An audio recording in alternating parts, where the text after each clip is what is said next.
begin. Let me try to share my screen.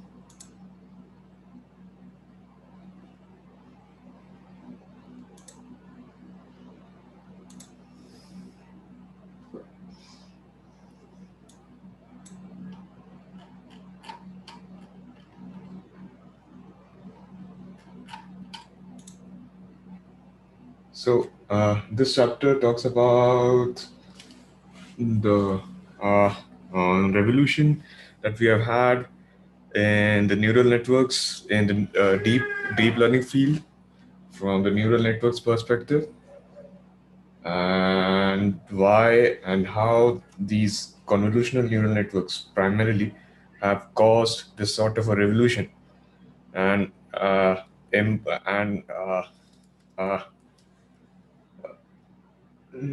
this perception, the way of perception, which is tied very much to the part of the brain and how we visualize things, how our brain processes them, and what are the uh, uh, primary or the secondary features that our eyes see.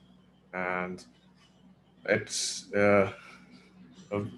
what they have tried to do is replicate everything and then uh, come up, sorry, and then come up to uh, those architectures which can solve these problems. So uh, in the first paragraph, they have talked about the IBM's Deep Blue supercomputers, and they how they took over the chess championship by beating Gary uh, Kasparov back in 1996, and because that was kind of a fully deterministic system in which every uh, of each and every move of your was mapped. And so with respect to mm, uh, predefining some sort of determinism, and there was no stochasticity or probabilistic approach to it that we have to use in the deep neural networks. So, and next they talk about how the CNS emerged from the brain's visual cortex, and from 1980s, these were theirs, and they have achieved those superhuman performance on some complex visual tasks like self-driving cars, automatic video classifications, and the voice recognition and the natural uh, uh, language processing. They are also being used in those tasks as well. Then the architecture of the visual cortex and how these guys, these couple of guys, David H. Hubel and Dorsal Wiesel, performed a series of experimentations and giving the insights into the structure of the visual cortex. Uh, and in those experiments, they looked at the local receptive fields. Here, they have mapped those local receptive fields to a simple matrix of a simple square matrix, which we use later in the chapter for the depths, for the strides, for which can also be called as filters. Uh, because they react only to the visual stimuli, which is which is located in that particular image. Suppose the example that they have given here in the figure 14.1 is the, let me try to annotate. Yeah. here what they have given is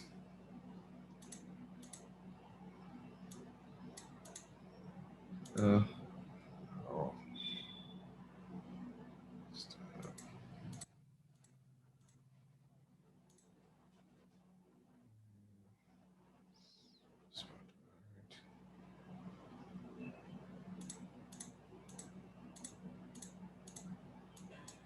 oh, it's not working at the present moment. So let's go ahead. This is a simple visual reflecting pattern of small regions that are there with respect to the eye that we see. So here we see the houses. There's a house on the right, and the upper triangular, the lower square, and the rectangle door, and all those points, those how do I say it? Those features uh, which we see from a higher level are being redirected by our eyes uh, uh, to our brain, which have some sort of uh, three-layer connection, which is shown here. And in each layers, firstly, there is a edge detector filter that has been placed. So here the vertical lines, if you can see my mouse, uh, pointers, should have been working. Yeah. So, and the second level is the when they have tried to combine those features, those primitive features like the lines, the vertical and the horizontal lines into some sort of a pattern with respect to, for example, if you can see here, this uh, X or this triangle. This triangle represents this here, this roof of the house, and this I think so. The ones that are highlighted in the black, they represent some sort of the figure that some lower level part of the figure that is taken in from a higher level. Uh, so in the end, it detects it as a house here. So Mayank, I think your video is frozen on one particular page. Yeah, you're on the filters is all we can see. We can see feature map 1 and feature map 2, which is a bit of a roof. Is that, and I think I can see your, no, I can't see your mouse mm, though. okay, let me try to stop the share and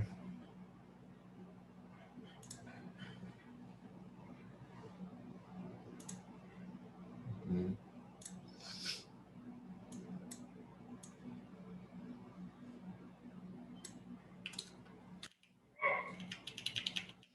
these problems. Uh, yeah, can you see it now, guys? Yep. Now, Yep. now we can see it, and we can see your mouse, and you're moving the page. Oh, okay, thanks. Try to annotate. Yeah, my annotation is working fine too. Yeah, annotations.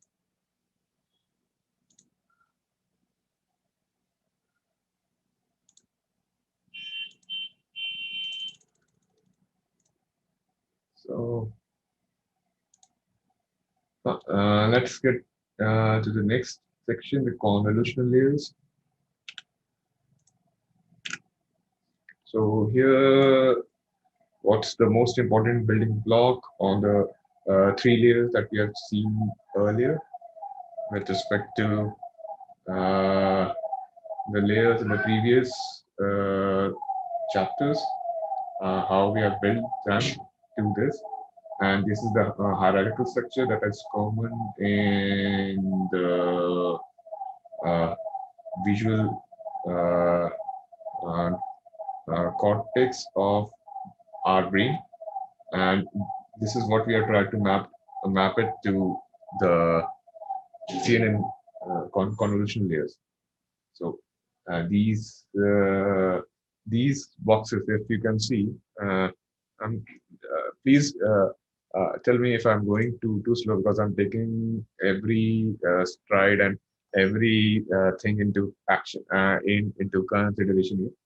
So these uh, how do I say, these boxes, if you can see, are the visual receptive fields that are applied to a particular image, and these are the neurons which we get the output from the input layer in, and this is again a receptive field filter which takes in computation and gives the output here.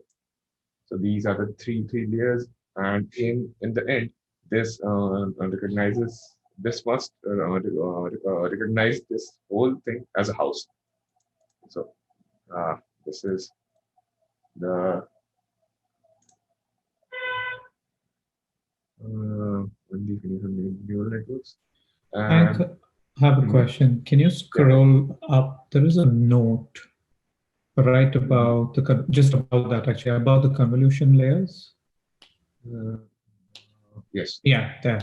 The last line, it says, Mhm. CNN solves this problem using partially connected layers and weight sharing. Mhm. I understand what weight sharing is, but what is this partially connected layers? Partially connected layers, here you can refer to them as, if we look at an example later, I think so. I may be wrong, but they might be referring to the skip connections here with respect to UNets or VNets. I'm not too sure. Okay. Uh, yeah. I think it's the Because concept of, sorry, I think it's just the receptive field concept, right?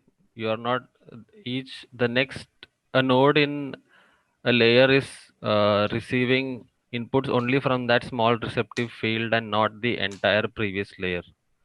I think that's what partially connected layers means.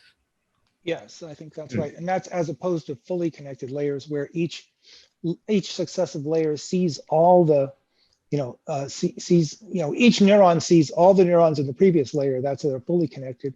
But in a partially connected, each neuron only sees inputs from the receptive field. yep, I recall. Thanks. Uh, yeah, I studied it. I knew it. Cool. Yes, JC is right on this. The partially connected layers are just the receptive fields, which are being, as the name implies, partially connected to the previous layers and the inputs that we see. I had it mixed up with the U and V skip connection. That's a different thing that we might come across in the later chapters. So here on the figure 14.3, here we are shown the mathematics of it, how those receptive fields are computed, what are the tricks that we use to calculate those feature columns and those feature vectors. So if and, uh, shall I give a brief overview of this, or?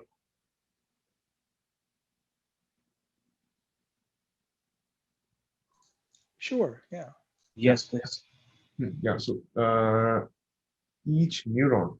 This is the filters, and each neuron of these are the what we see, the blocks here are, you can consider it as a neuron, and each neuron has a receptive field in the input layer. So if this is the input layer, to draw. If this is the input layer here, these are the neuron layer. This is the filters, the neurons, the vector of neurons. And here what we have done is applied uh, uh, 1x1 padding. It's a zero padding here, sorry, with respect to adding uh, a layer of, how do I say it, uh, uh, zeros that are around the output for efficient calculation of our receptive fields in the feature vectors. So that's what we are doing here. Before we proceed further, Yeah. So right on the first paragraph, the neuron located in row I, column J of given layer. Now, if you follow along, so that maps to, from IJ maps to the I plus FH Yes. -1, columns J to J plus FW -1. Where does the -1 come from when we've got zero padding? What is the -1? Yeah. Yeah, so the -1 here is this, since we are starting from here, and the zero padding is being applied. So -1 will give the index of which starts from this.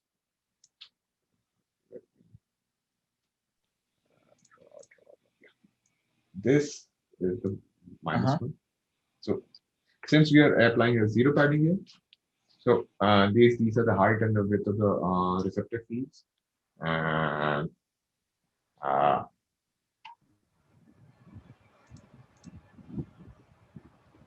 I hope I made it. Yeah, it just seemed so arbitrary. Arbitrary in what sense? Because if we have a different sort of, if we go ahead, and yeah, these 3x4 layers. So this is a 3x4 layer, okay. Yeah. This and the input is a 5x7.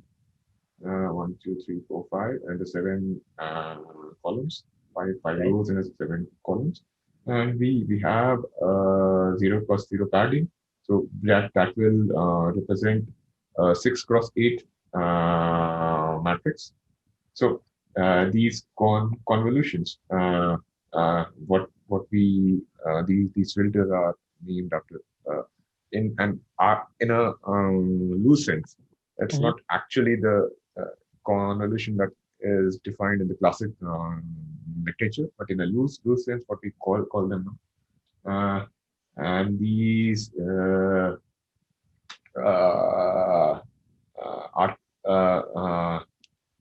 how do I say it? Uh,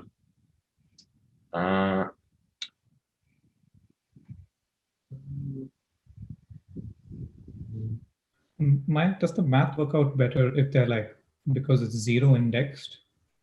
So if you start with like I comma j, going back to Mash's question on the figure above, if you start with I comma j being 0 comma 0, and you know the filter is 3 comma 3, so it starts from I to I plus fh minus 1. So the I is 0, so you start from 0 and it goes to 0 plus 3 minus 1 to 2. So you have 3 pixels, 0, 1, and 2. That's how I kind of mapped at that equation. Yeah. And I think it works out even if you move to the next figure with the strides.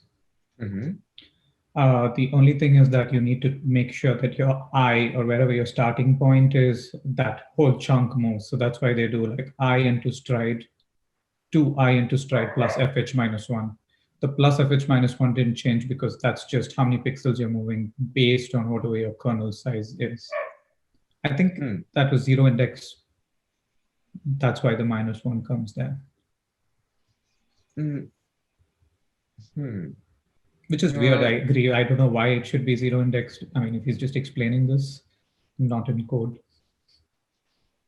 I think could be even if wrong. it's not zero indexed, you would still have the -1, right? It's because you're already including that pixel while counting. So you have to subtract that -1 after you add the filter size. Otherwise, you would go out of the size of the filter. I mean, yeah, even if you make it as one indexed, you Oh, would yeah, still right. need to Correct. do Yeah, that if it's one -1. indexed also, Yeah. yes. Right. Yeah, because you have already counted that particular location, Correct. you have to subtract -1. That's all. Right. That makes sense. Yep. So Yeah, if you start from 1 and you do 1 plus 3, then you've jumped over by 1 pixel, right? That makes sense. Yeah. I think I get that intuitively. Thank you.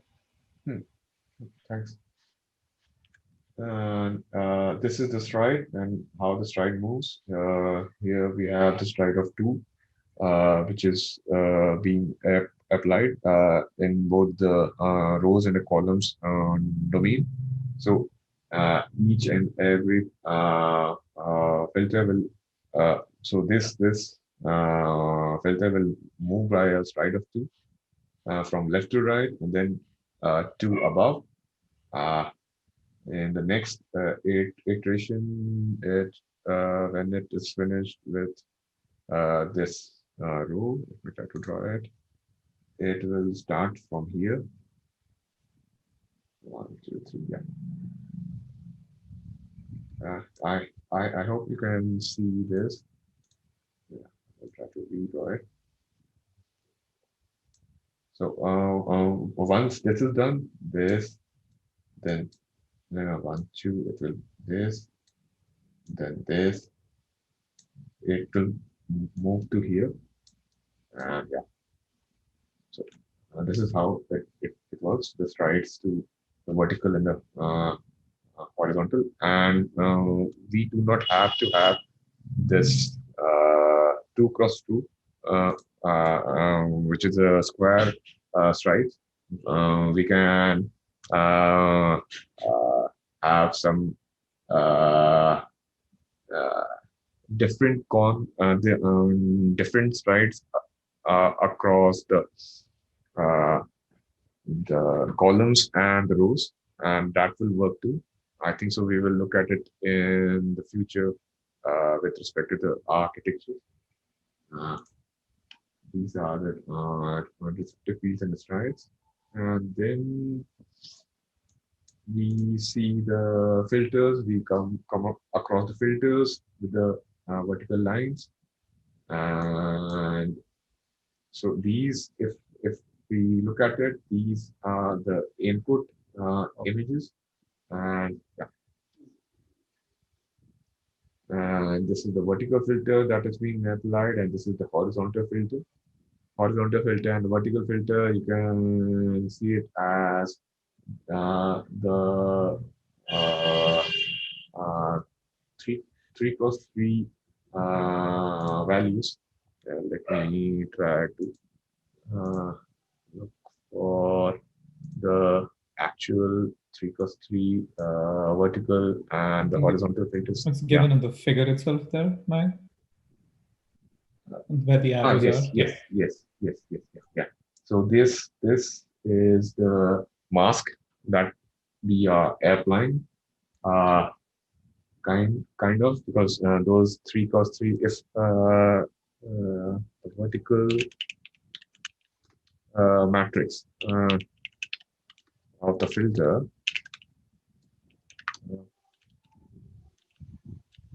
is something like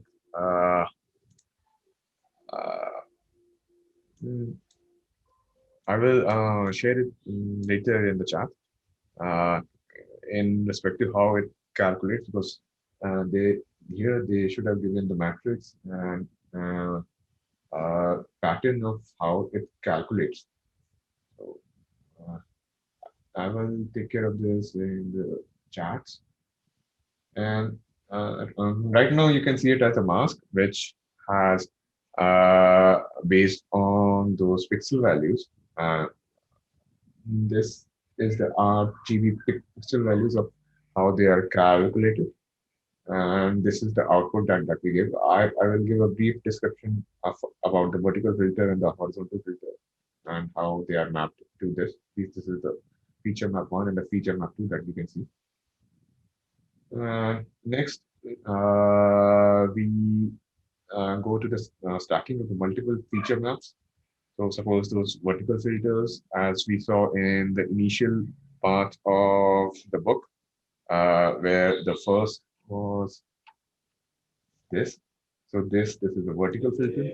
This is the horizontal filter, and you yeah, can pay. and this.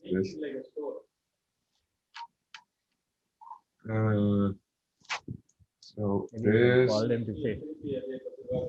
No, but maybe you can ask them what is the method I have to use to do this when I am ordering. Pardon is. Sorry, unmute. Okay. And then what they have given is the feature maps and how they are stacked together. And so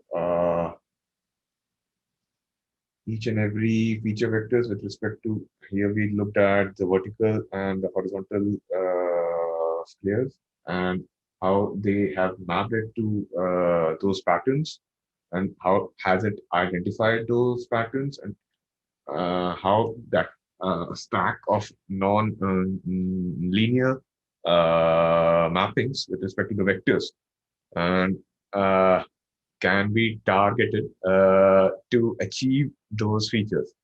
If I go into depth about how can you visualize it, because this is a pretty naive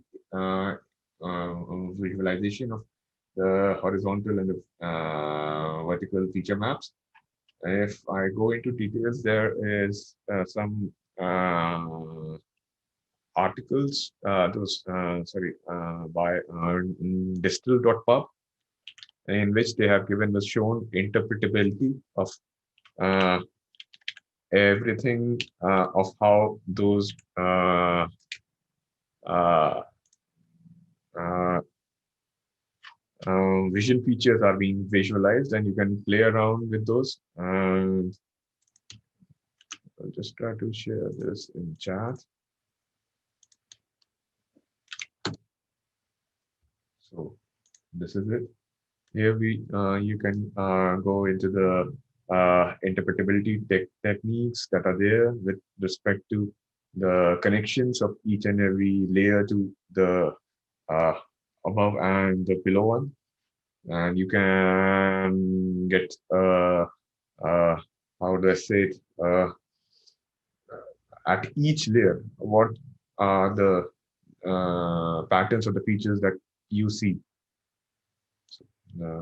It helps in interpretability, and why it's important, because uh, most of the time you do not know what your deep neural networks are seeing and what they are training on and how the bias affects those outputs that are there in the end. After suppose we are applying a ResNet 50, and after 50 layers, and you have a 20 gigs of data set that you are trying to train, and after that you have that output, which I think so. If I go a bit into a controversial topic here, uh, uh, with respect to detecting only the African Americans as some sort of uh, uh, what's the term that they used, as chimpanzees or something. So that was one controversial topic that came about, and that focused the researchers into interpreting these kind of models so that they can output those model predictions are not as biased as they should be. So this that was a tangent. Coming back to the stacking of multiple feature maps. Here we use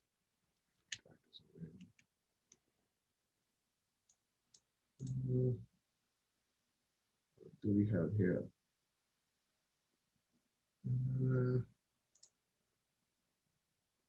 One per collection. Infrared. So here what they have tried is the RGB levels of those channels that we see, and what is the input layers with respect to those three channels, and in effect these you can see these mm, uh, or you can understand them as some sort of a Rubik's cube. So 3 cross 3 cross 3. 3 is the length and of the stride and the width, and the other 3 is the depth. The depth here is calculated of based. The depth here is the R, G, and B channels which are used.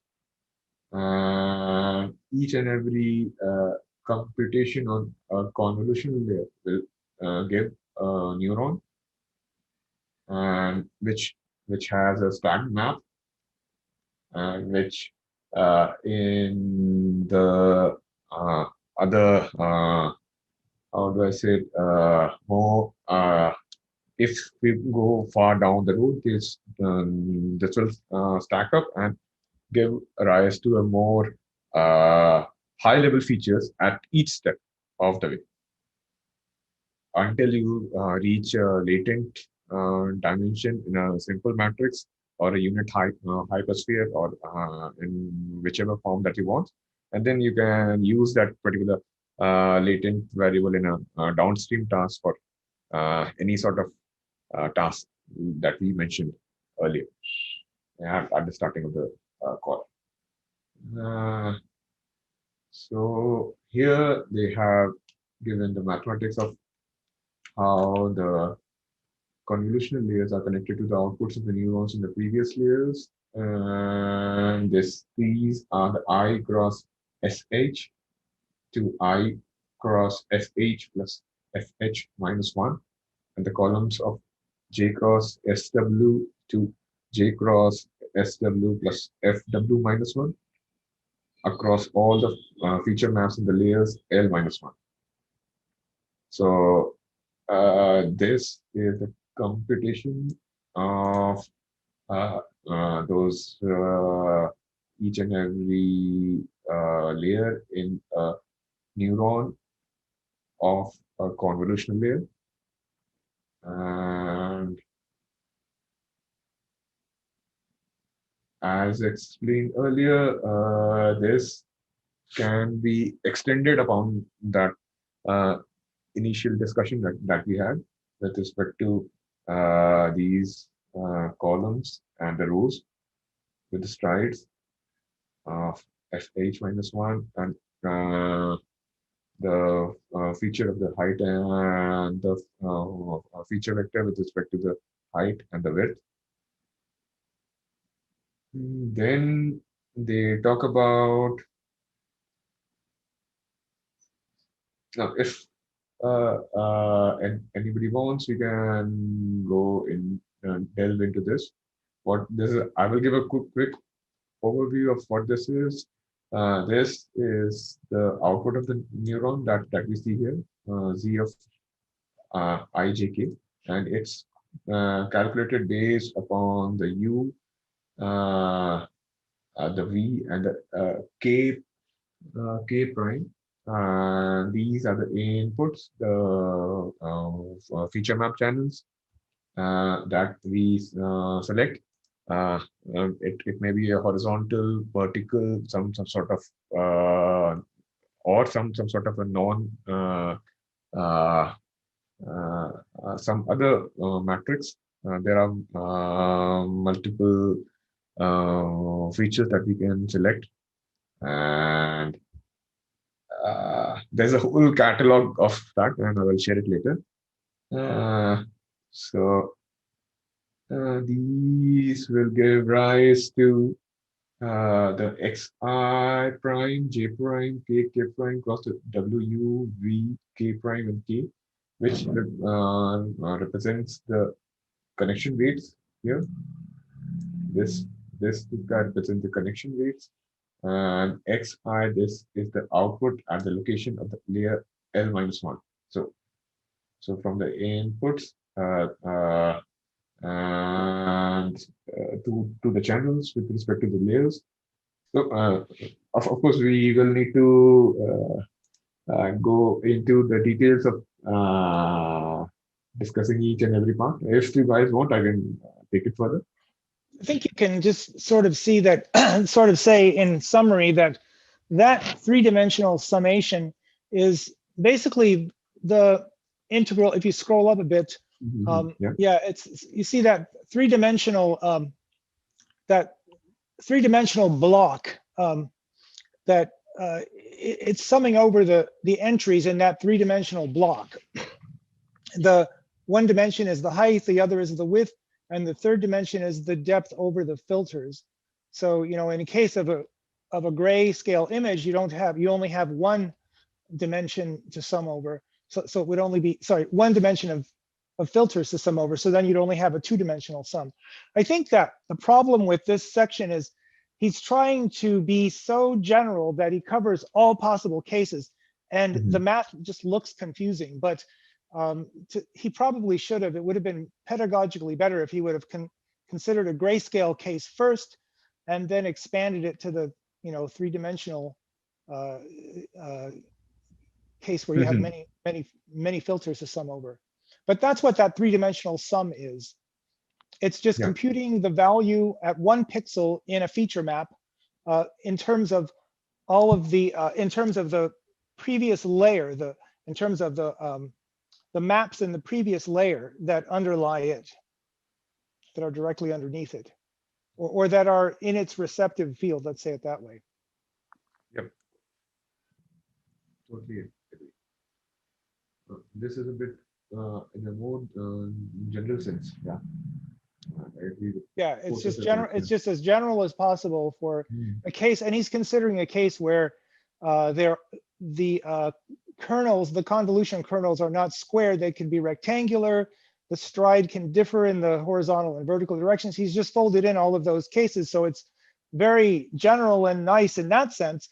But it sort of encumbers it and makes the mathematics a lot more complicated. It would have been nicer if he would have just considered the square filter case with one dimension at first, and then shown that, and then you could solve this thing as an exercise or something, but yeah.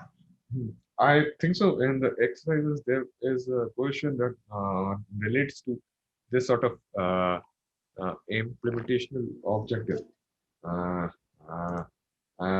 the author have tried to tell us to look further and delve deeper into these formulations of how those neurons are connected, and cons are stacked in a more uh, uh, with respect to a more case by case basis. Yeah. So moving forward, this is the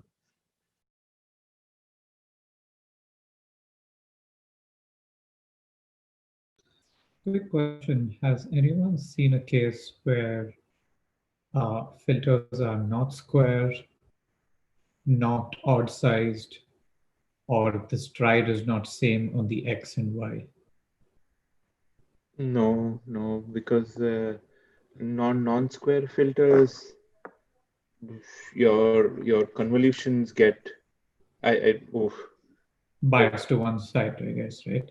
Yeah, no, yeah, and even yeah, so they just yeah, unless you have a 8 by 8 filter, you come up with some rule. How will you pick? But mostly no, I've hardly like maybe in I've not seen it anywhere in research papers or conference or Kaggle like in the last 5 years. Mostly it's like just the most of the trend has been like going towards instead of using a 7 by 7, use a 3 by 3 or a 1 by 1, or like do something smaller and Right. still try to do maybe the More. small. Mhm. Right. Okay. And different stride also, no, haven't seen that and haven't seen any of those. I don't know if I didn't see any experiment saying not to use them, but just like I've just been monitoring the conferences and everything, and there's nothing like that. Yeah, mostly Cool. people are more interested in like understanding and yeah. I think in the problem, in the Okay. Kaggle problem that Srinivas was leading the Severstall steel competition. There they were looking at different strides because you're looking at different. You want to look at features at different scales. Um, Yeah, I so see.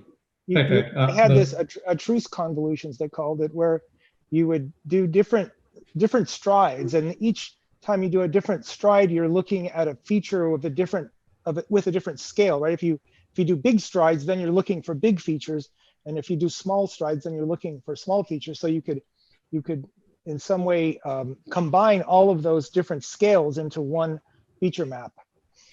Um, so there was a use for different strides. I remember seeing that. Different stride on the X and Y. Oh yeah, I Different know that. stride. Yeah, different strides on one dimension is right. I didn't see different strides in X and Y though. I just saw different strides along one dimension, right? Yeah, that is okay. Yeah, but I would imagine that if you had a problem where all the images had a certain what you'd call it aspect ratio, where all the images were 200 by 100, then it might look like you want to do convolutions with a rectangular filter rather than a square filter, right? Actually, the non-square of 1 by 3 or 1 by 5 7 is used in NLP. Yeah, okay, yeah. Or time series, yes. There, yes, correct. That makes Okay. sense. Okay. But images we have, and I mean, Yeah, at least none I've in never image. seen, right? Yeah, Okay, okay. none in image, but in NLP and time series, Right, it's yeah. the There. 1 by. Yeah. Cool, thanks. Yeah. So moving forward, here there are basic TensorFlow implementation of the 3D tensors and the convolutional layers, how they have added with respect to these filters. We have created two filters here, and that's the this is the vertical line. That's what I was referring to earlier with respect to those two vertical and the horizontal line filters, the maps that they have used. And this is the horizontal line, which will try to detect the horizontal line in the deep neural networks. And this is passed through a single image and will give an output with respect to the grayscale of from just one layer. So this is a linear neural network here that's being utilized.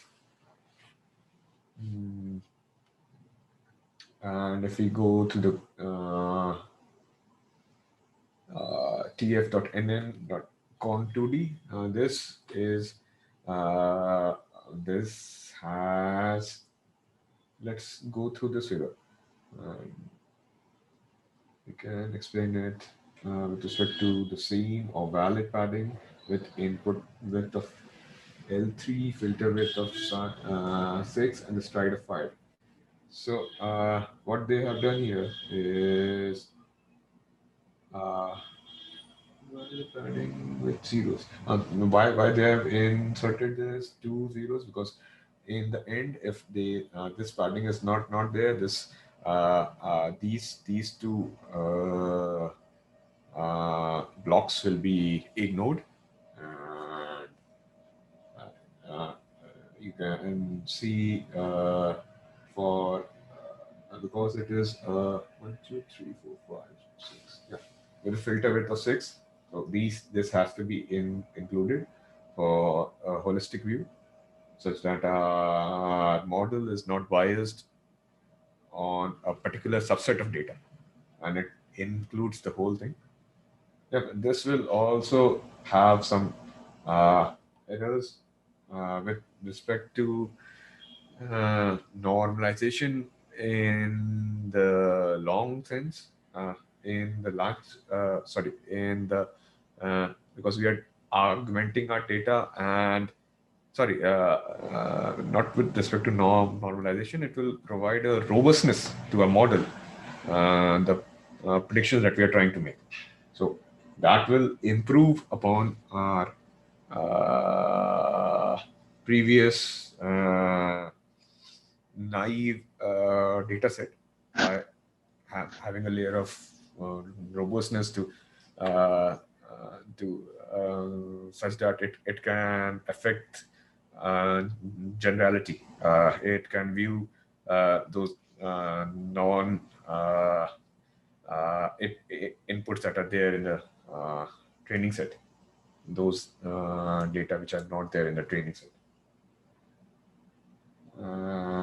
So these are the three paddings which have been added here. How is it done? This is with respect to this filters of 32. This is the manual layer that we have created with both horizontal and vertical strides, and this is the ReLU activation. So this is it with this section. The next is the memory requirements. They have calculated it based on the number of the time complexity of the uh, uh, multiplication, since everything has been multiplicated, and the number of parameters which with respect to the strides, filters, the depths, we choose.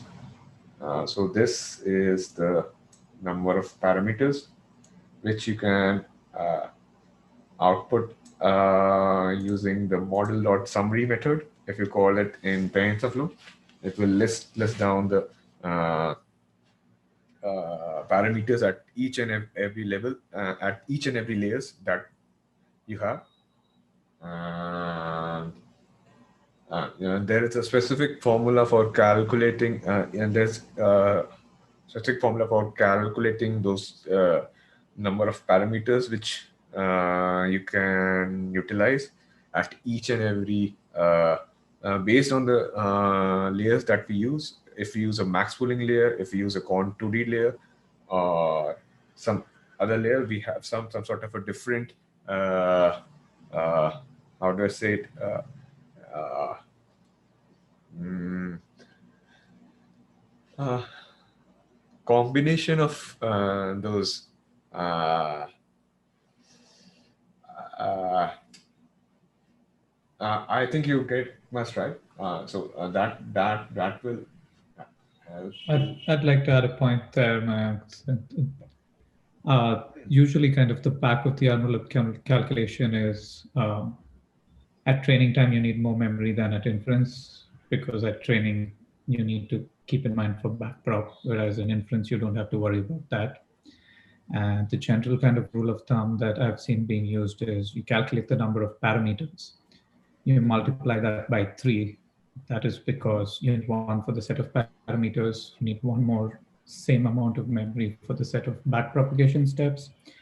And if you're using something like momentum, grad, or one of those things which basically averages your previous calculated value with the present calculated value, so then you need even that. So that's why it's 3 times the memory of parameters plus like 2 times the number of activations that you have that you've calculated. And then you kind of just calculate a little bit of overhead. That is like how much space you need for like the convolution and that kind of stuff. So that kind of gives you for one, and then if you're having a batch size of 10, then you just multiply that by like 10 or something. Yep. Totally agree. Yep. Those general convolution filters that we apply totally depend on the stuff that you talked about. And so there's a tip here, which is with respect to the out of memory layers and the mini batch size. You can try to reduce the dimensions when you're trying to train those. And removing a few layers, you can use a 16-bit floating point and mixed precision. And there are TensorFlow libraries with respect to optimizations, which is if you're trying to make a model for those mobile devices, then you can have those optimizations. There is 3 to 4 optimizations that are uh, uh, how do I say it? That are induced from the start with respect to weight pruning, sparsity, quantization, clustering.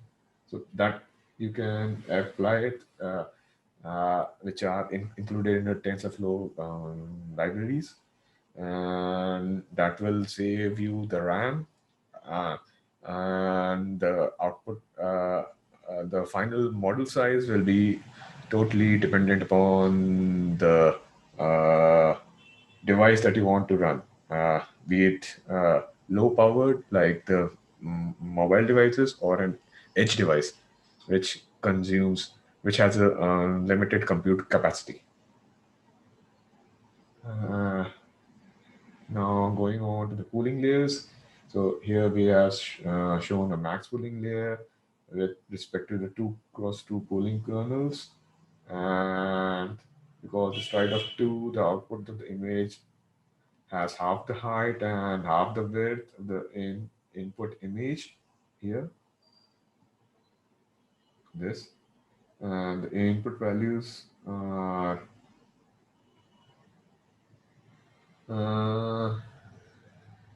aggregated using the max or the min, or you can have a, softmax or any activation function that has to be applied, like aggregations. Of course, but they are at a different layer or a different point in the uh, uh, compute calculations. But yeah, these are some of the techniques which need to be used. Uh,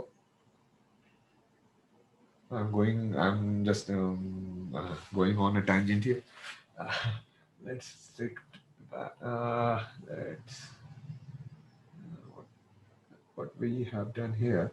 So this is the invariance to small translations, where they have shown useful cases in which the predictions are a kind of robustness, uh, which reflects some sort of robustness in the max pool 2D layers based on the filters. I didn't uh, get into much detail in this, so if someone would like to take this and explain it. Yeah, I think he's just talking about invariance to translation. So if you see A, B, and C and D, sorry, A, B, and C represent the same feature that's translated by a stride of, I think, 2 each time. No, a stride of 1 each time. And in A, the output of a max pool layer, if you're just taking the maximum of each, of each 2 by 2, the output of A is the same as the output of B. So that's what he means by invariance to translation. And he said partially invariant because the output of C is different. It's not invariant to translation. So you get some kind of, you get a little bit of invariance to translation by the MaxPull layer. I think that's what he's trying to say. Then he says, yeah. Please go ahead. Then he says that in some cases you don't want this invariance. Like if you're trying to track objects, you want the bounding box. When the object moves, you want the bounding box to move with it. And so he says in that case, you don't, this is not a good thing. He says you want, instead of invariance, you want equivariance, so that if the bounding box, if the object moves by 1 pixel, you want the bounding box to move by 1 pixel as well. Yep. This is so about object detection problems, yeah. So that's with respect to the mask or CNN problems, which in a recurrent neural networks that we will see in the future, right? I'm not sure. I'm not sure. Okay. Is that what they use in RNNs? And that is with respect to the time feature as well. But here they are MaxPull 2D. He's specifically talking of segmentation, but that's weird because like the units and other architectures do use MaxPulls over there. And so it's not like they don't use MaxPulls. So yeah, I don't fully understand. I mean, I see the diagram, I see the difference, I see why it should not happen, but in theory, I mean, in practice, seems like they do use MaxPull. Because, like, if you use a unit and if you're using like the encoder, it's usually to be like a ResNet or MobileNet or any of those networks. If you pick, there are like multiple MaxPulls already present in it. So yeah, I don't fully understand that part. Yeah, we will have to get deeper into this.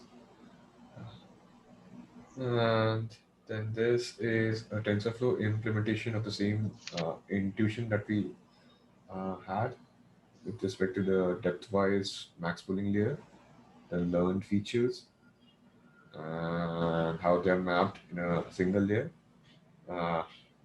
These are the feature maps with respect to the augmentations that are performed. And these are being mapped currently to a single specific point with respect to the depth-wise max-pull layer. And how will we use them in the downstream tasks?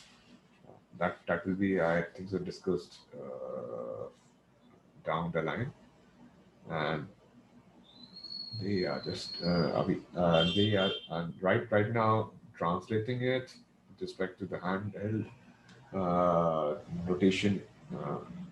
I guess what I don't understand about this is that, these learned filters are not, you don't know whether they're rotations or what they are.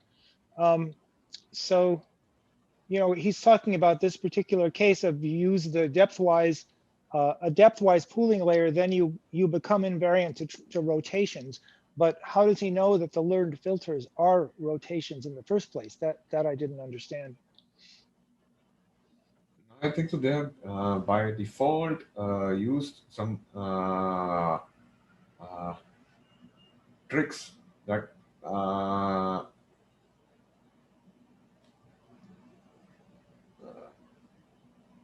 we will have to look at the documentation here to get a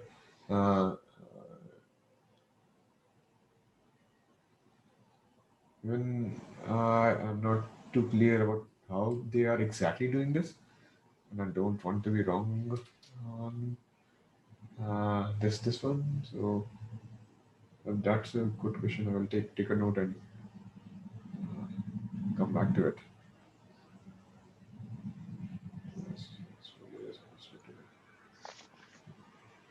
Again, has anyone seen that used somewhere in practice? These transformations are being used for The depth-wise pooling is, I guess, right? That's what you're asking. Right, the depth-wise max pooling layer. Because my question is like, how do you decide if you had 6 filters, why do you jump down to like 2 filters? Like, is there some reasoning behind how you would move from 6 filters to 2 filters? Yep, Is there a rule of thumb? Yep, there is a rule of thumb with respect to using these filters in a particular settings. There are use cases for it. Let me devise.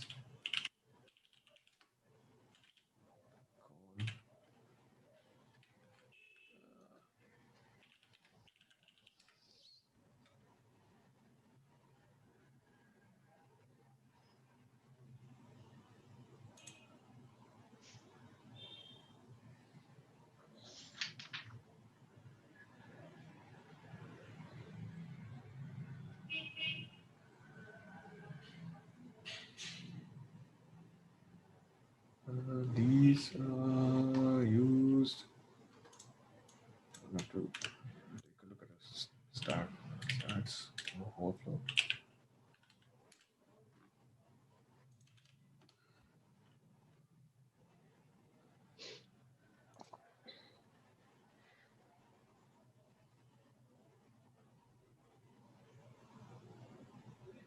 So I will get back to your question. Let's try to finish this. Yeah, sure.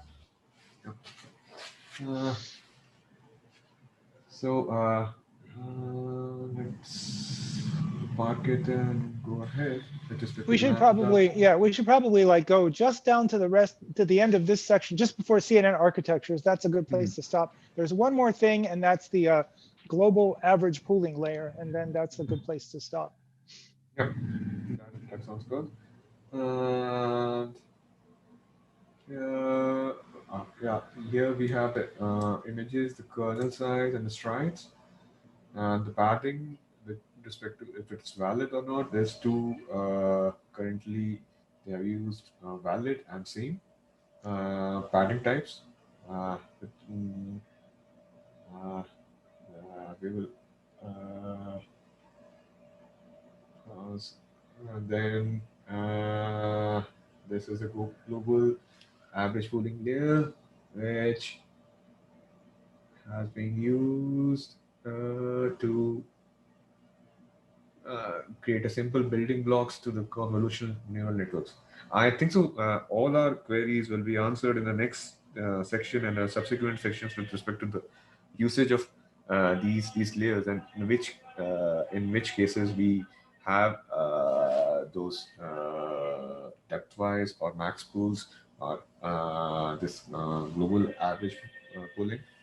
And so that's all from my side. If So you that's guys have, so all that is just the average. It just returns a single number from each feature map, the average.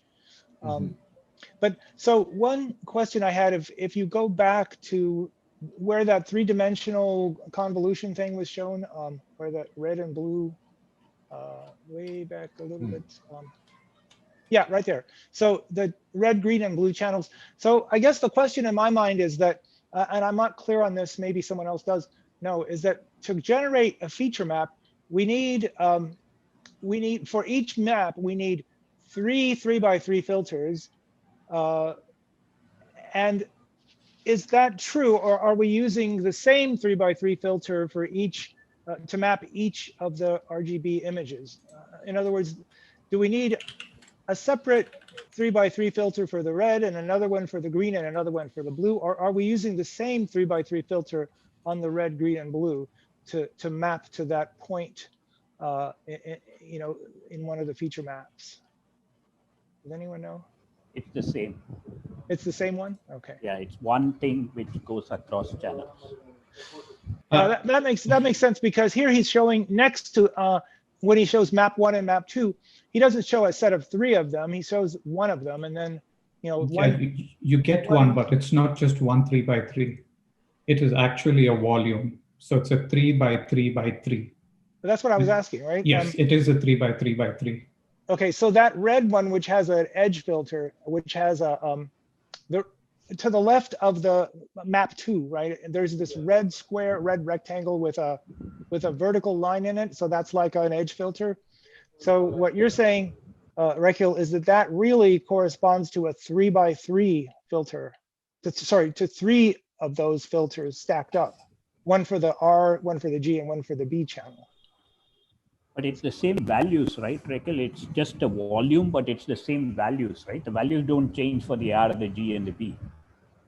Is it so? I thought the That's what I was values wondering. changed. That's what, you could, I suppose you could do it either way. There are reasons for doing it. In other words, if the RGB images are, okay, in ordinary photography, an RGB images are going to show the same features. So, you know, you're not going to get a drastically different image out of the red filter than you are out of the green filter. But in, so it would make sense that you're using this, you would use one filter, you know, the same filter for all 3 channels. But like if you're looking at satellite imagery, then like an infrared channel might show completely different features than a visible channel. And in that case, you might want to use separate filters for the infrared channel and for the visible channel. Yeah, Joseph, you're right. I at least what I was referring to, and Rekil is right about the volume, but my comment applied to RGB and also for images like CT scan and stuff. It still is, I believe, the same set of values for the volume, but could be right about satellite images though. CT scans are RGB, or sorry? Sorry, no, I said even if you actually go back to normal images, non-CT images, non-satellite images, when you talk of features, I think you're specifically talking of edges, right? And that is true. The edge won't change in R, G versus B so much. But if you look at what these filters do, it's not only purely catching edges, right? If you look at it, they even catch gradients of colors, like how a color gradient is flowing from one side to other. So that will change from channel to channel, right? The green will have a certain specific gradient flow for how a certain combination of like magenta or something is flowing through that. Whereas the red will probably have a different color flow on that filter.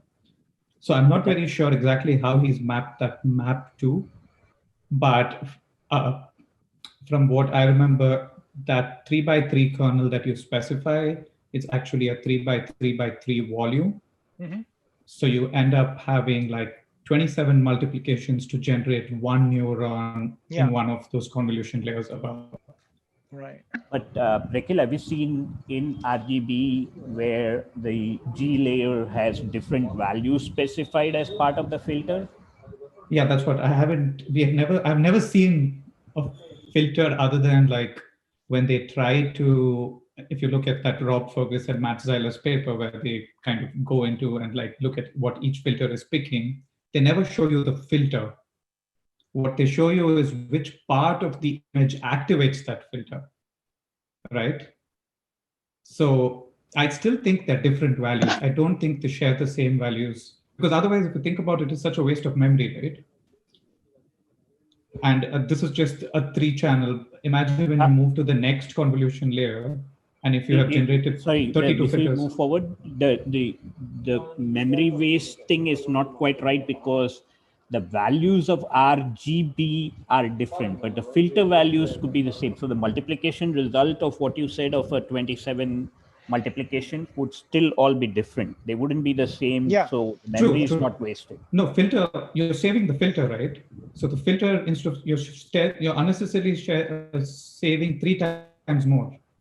Like when you basically move a model, you're moving the filters, right? So then it's 3 times more in this case. But if the filter values are different, then you would need to store. Otherwise, you can store one and just continue to multiply it through the volume. I don't think so. See, imagine you move from 3 channels, because that's the input layer. You have 3 channels, right? Now, let's say you multiply and you generate 32 filters, and then you multiply 64 filters. So are you saying this 32 filters and 64 filters basically is equivalent to just one filter in each layer? Yes, that was my understanding. I could be wrong, but that's my understanding, that it is just that single filter, but it multiplies through the volume. Meaning when I say single filter, I mean single set of let's 9 say values, you're 32, saying, right? yeah, the same values, but it multiplies through the volume. You're correct about multiplication through the volume, but it is the single, is my understanding, at least for RGB and for the CT scan situation. As Joseph rightly points out, I haven't played with, satellite images, so I don't know. I strongly feel like they change, but I may be wrong. I think one can do it either way, and one can find out whether, whether it really gets just as good a result if you don't use 3 separate filters. I don't think there's anything wrong with doing it either way, is what I'm trying to say. And you could just do it and find out which way works best. No, if you're doing it one filter, isn't that equivalent to saying that you're starting with a grayscale image? With a what? With No. the grayscale image? No, because that filter, as Srinivas points out, will give you a different result on the red, green, and blue images. It's not wasting any computations. Right, you get the same thing on red, green, and blue, but you're finally averaging it to generate one neuron, right? You don't produce 3 filters after that. You multiply it, even if you say you're multiplying it with 3 filters, you still need to average them to generate only one output. Yes. So if you're averaging it at that stage or averaging the RGB, it's the same as a grayscale image, right? You're just doing the divided by 3 later on rather than doing it before. I see what you're saying, but I don't, I don't see anything wrong with doing it either way. You're not wasting any computations either way. I think my reasoning would be that then there is no reason why you should increase your number of filters as you keep going. If all your filters in each layer is going to be the exact same thing, then there's really nothing that, I mean, it's equivalent to saying that each layer has just one filter in it, which is not correct, right? Like again, no, because the 30, let's say the 32, my understanding, the 32 values of each of the layers is different. It's correct. Not just single, right? Because you still produce, like from a 3 layer, you go to a 30, let's say 16 layers. Then each of the values of the pixel, when you average, you're just averaging that layer, not across or you multiply. You are averaging across the 3 RGB channels to generate one thing. Okay, but and then when you move on, next layer 16, you're averaging across the 16 with a 3x3x16 filter to generate one value again, or one map in that sense.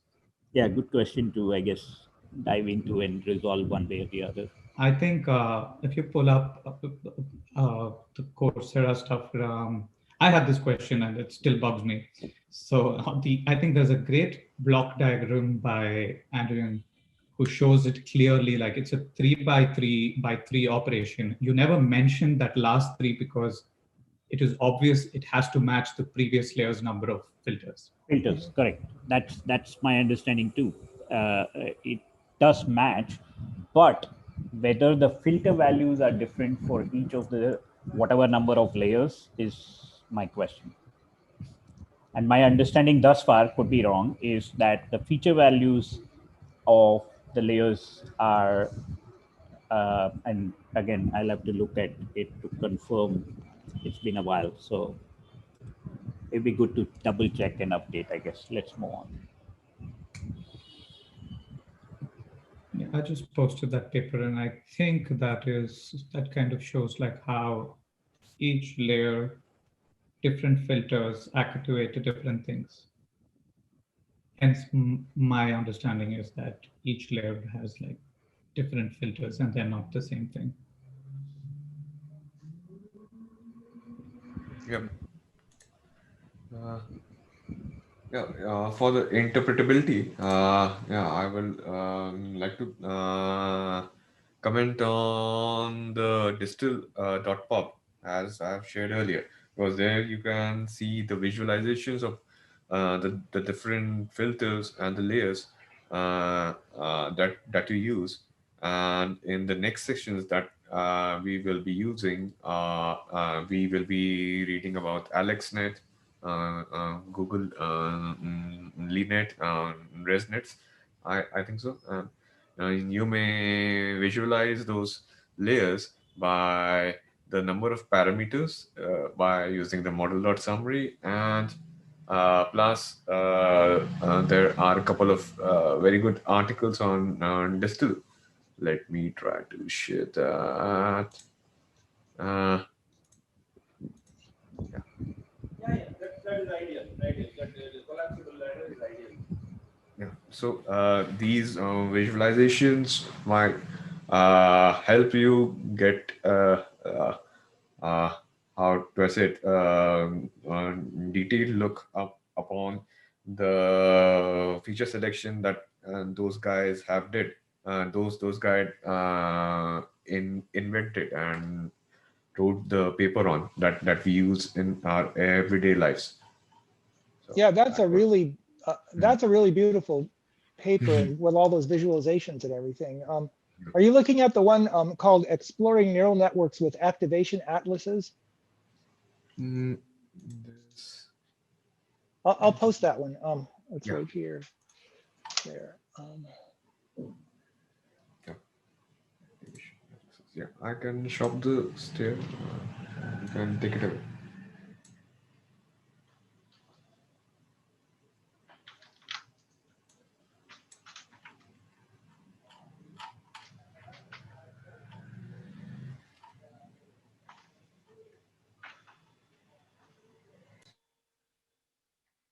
I would just like to comment on that too, because we have so many metrics now when we are trying to tame our deep neural networks. That in the end, if you are working on some sort of image classification, not classification, some sort of representation task that needs an output of fidelity, like some sort of a GAN, VAE, or a style transfer type of a task. There you will need to have those sharpness and those uh, invariance of features that needs to be how do I say it, properly collaborated with the training data set, such such that they are not uh, in any weird form, which are not understandable by the humans. So that way, what we discussed earlier with respect to those feature vectors, those normalizations, those optimizers that will come into its own form in the later parts of the book. And we will see how those layers are actually creating, as Jeremy points out in his Fast AI tutorials, uh, those top-down approaches with respect to the applications. So in the end, that will become much more clear. We are right now in the weeds, and totally deep into the weeds. But yeah, let's